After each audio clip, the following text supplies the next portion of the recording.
encourage Black people to wake up, clean up, and stand up. So, family, we are now in the month of August, which means that we are in a very special season where we are participate in the Black August commemoration. All of us know about Black History Month. Um, Not as many of us know about Black August. And it's important that we know about it because it has very special features that many of our other commemorations don't have, like Black History Month, for example. As a disclaimer, I'm not knocking Black History Month. I would never knock Black History Month. But I do think I did a presentation before that said that we need to use Black History Month in a more radical political way. It needs to be more than just, did you know the first Black nurse or the first Black doctor? It needs to speak to issues that are relevant in the community and help us solve problems, help us analyze our oppression, help us build institutions, these type of things. Black August, in a sense, speaks to some of those things. And I'm going to be very quick because actually tomorrow night, live here on Harlem Liberation School online, we're going to be interviewing Brother Bomani Shakur, who is affiliated with George Jackson University. And we're going to talk for an hour, and he's going to break down the ins and outs, the history, the importance, the meaning, and how we practice Black August. So I'm not going to get into a whole lot of what it is right now. We're going to cover that. I'm actually doing a presentation, 2 hours on it. I'm going to cover it tomorrow in depth from somebody who's an expert on it, which I am not. But let's say that Black August is a commemoration, not a celebration. And we're doing parties and cookouts and playing music and dancing. It's more of a commemoration.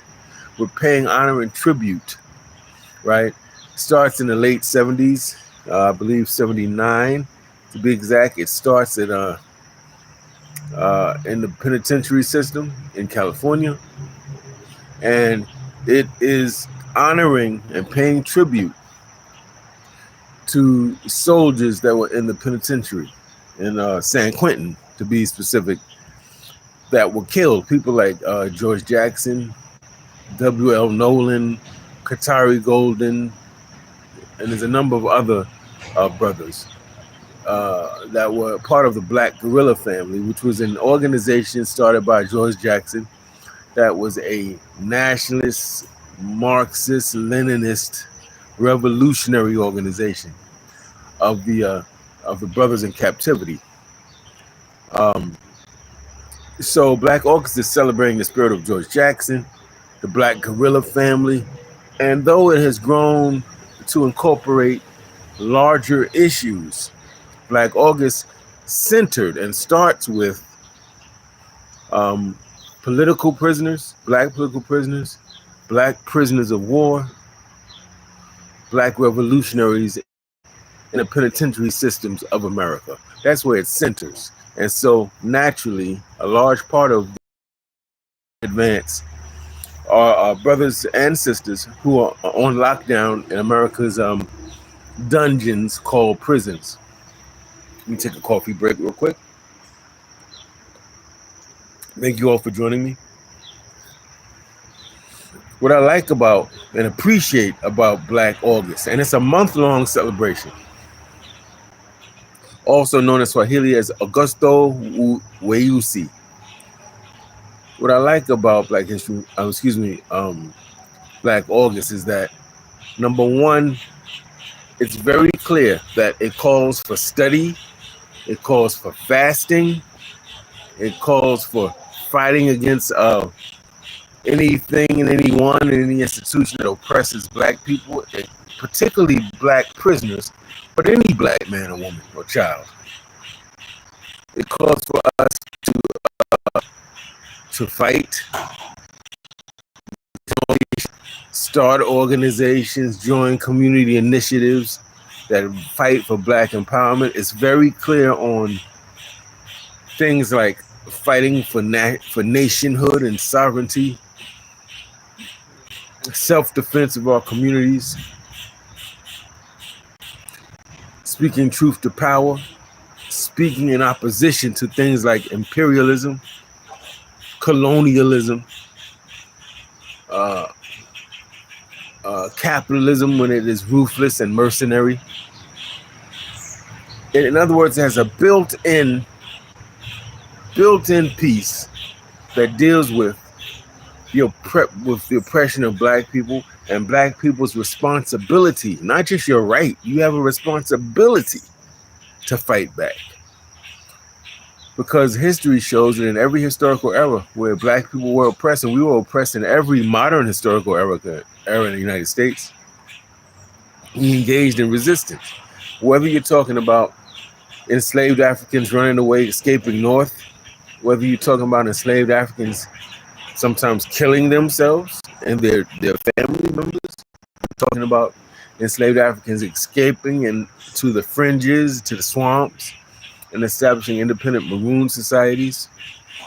When you talk about enslaved Africans learning to read and write, becoming orators and abolitionists, fighting in wars to free themselves like the Civil War, breaking in slave masters' tools, these are all acts of resistance.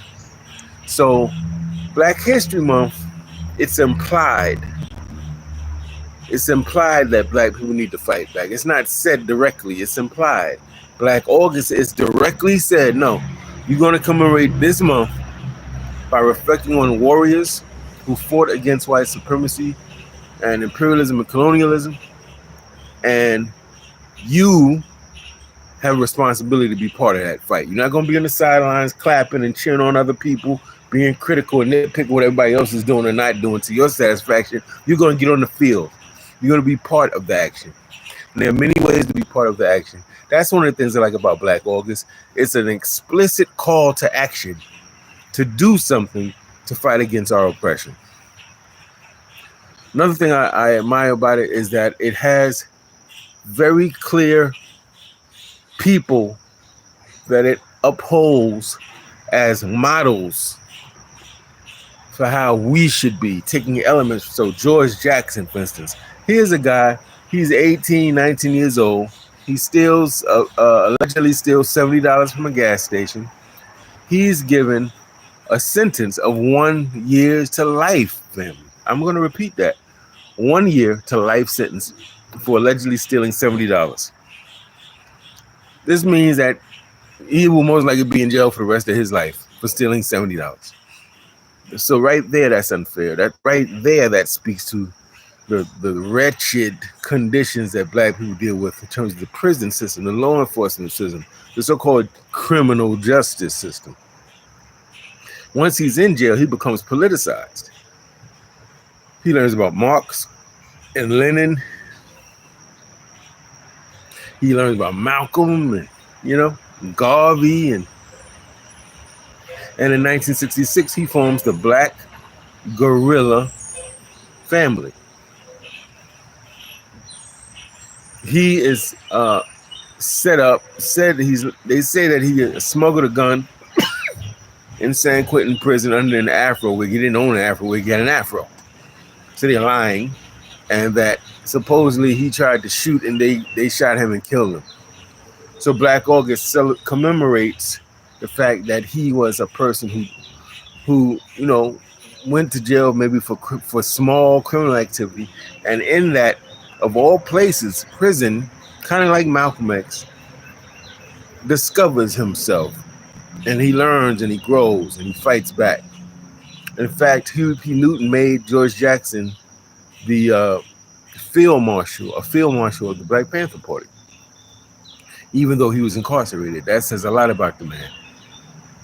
And it wasn't just him, it was a lot of other people that got involved. Those are some of the things that I respect. And those are some of the things that I'm going to be commemorating this August, and every August from now on, as long as I have breath. Certain days we fast from sun up to sundown. Black August calls for us to study, have study groups. about some of our important leaders, some of our important activists and organizers, some of our important social political movements, and some of the important terms that we should know about, like imperialism or fascism, which is where the country will go if you allow Donald Trump to become president in November, right? It talks about the need to exercise, condition our bodies and our minds. So I like the fact that here's a commemoration that's activist oriented. Here's a commemoration that is not just talking about let's learn about people from the past and it stops there. We learn about them and we implement their blueprints. We emulate their activity. And then the last thing is it teaches us in very real ways that there is sacrifice required in political struggle. So just as George Jackson was killed, just as his comrade, Brother Katari Golden, I interviewed his wife, Sister Sukari, earlier this year. And he was killed playing football in the prison yard, hit his head on the pipe, and the prison, San Quentin, never gave him proper medical care. They transferred him from an infirmary to this hospital to that hospital. They just let him bleed out, let him die.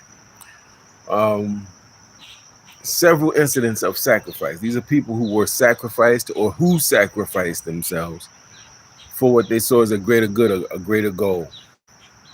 And it's telling us that it's not enough to be here clapping and celebrating all this. What we have to do is organize. What we have to do is study. And most importantly, you have to learn to be intelligent, to think for yourself.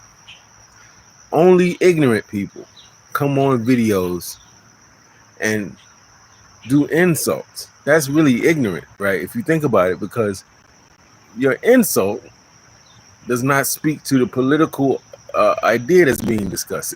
Your insult has no program, no way of fighting back, doesn't help people understand what the issues are. It's just ignorant, right?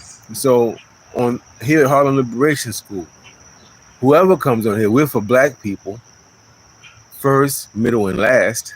But if you happen to be some white person or anyone else, certainly you're open to learn and participate. But what we expect is that you will be honorable and have integrity.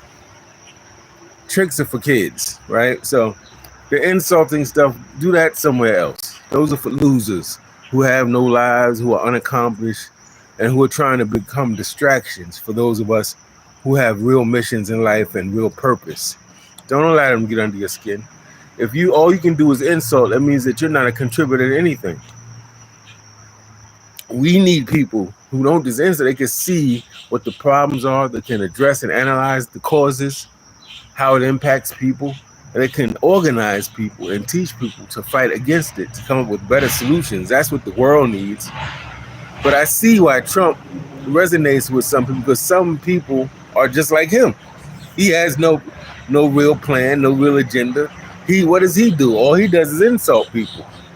He thinks that makes him a man, but the more people, the louder people are, the more insulting and low they are, the more incompetent and disgusting and vulgar and crass they are. All that does is show demonstrably how little they can help, that they have no clue, that they have nothing to offer. So somewhere they learned that by being vulgar and being insulting, that's a substitute for having a real program and agenda. Harlem Liberation School categorically rejects that. We're going to expose such foolishness from you who are watching, all the people supporting Trump.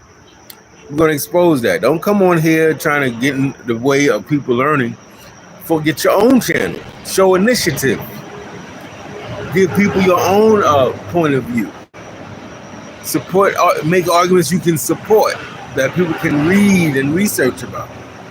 That's what we need. And if America keeps breeding and mass producing people like that, all they have is an insult. That's all you got? You a grown man and woman Some of y'all got kids that is grown, and the only thing you can offer is an insult.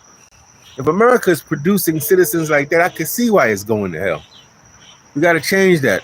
Those of you who are here that have integrity, we have to change that. Our fight is not just against people and parties. It's against ignorance. It's against selfishness. It's against narcissism. It's against cynics and people who have no real skin in the game. You know, they just want to get some attention. They figured out, since I don't have the intelligence to give an intelligent argument, I'll substitute that with an insult. It doesn't work, family. At the end of the day, if this fool gets in office, you're going to suffer too. And that's going to be the ultimate punishment for you. You had an opportunity to get above your ignorance. You had an opportunity to show compassion and integrity and speak for what is right. And you chose not to. So when he gets in office, when your grandma doesn't get her medication because it's too expensive, yeah. When your uncle loses his government job, price of food quadruples. People in your family that's received social services, it gets cut.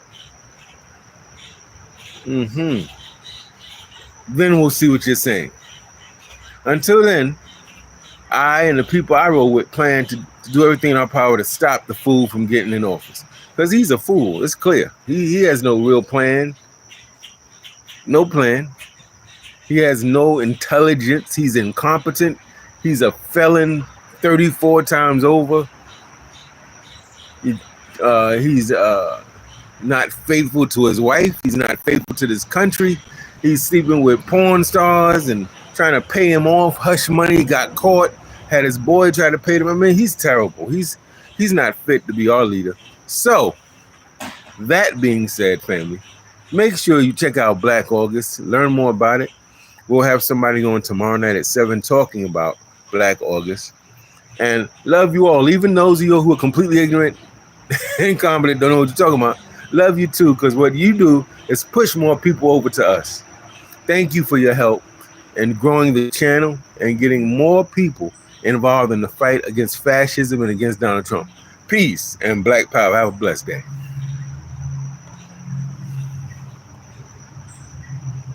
I'm going to bang on y'all all